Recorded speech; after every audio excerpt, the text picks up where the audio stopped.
Thanks for joining us in this edition of Renovation Time. We're in this beautifully renovated kitchen, and today we're going to talk about bells and whistles. So in a kitchen now, you got lots more options than you did 40 years ago. So I tell clients, you're probably going to gain 30 to 40% more storage just by installing a new kitchen. So island here, bank of pot and pan drawers. If you're doing a kitchen, put some pot and pan drawers in here. Great, obviously, for your pot and pans, but also your plates as well. So instead of reaching above, now you can put your plates in here, less chance of an accident. Large cutlery drawer here, which is fabulous. This is a great option though. Garbage can.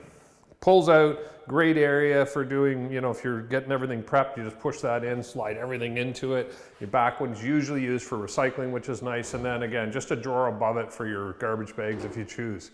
Up here, look at this. Who uses above the fridge? Nobody, but now we do. So we have an amazing place for all your baking sheets. All those big, round pie sheets all go on the right side. And then this here, for a lot of people, they put their alcohol up there. So a great option for that as well. Over to this corner, Lazy Susan, still the best option for a corner. So everybody comes in, what can we put in the corner other than a Lazy Susan? A Lazy Susan.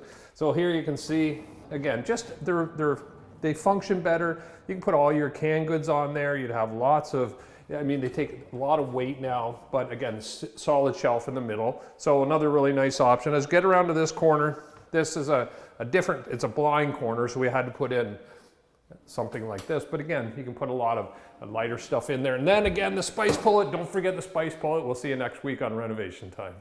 Renovation Time is brought to you by Anden Kitchen and Bath Center. Visit their showroom at 1985 Lansdowne Street West, just west of Braley Drive.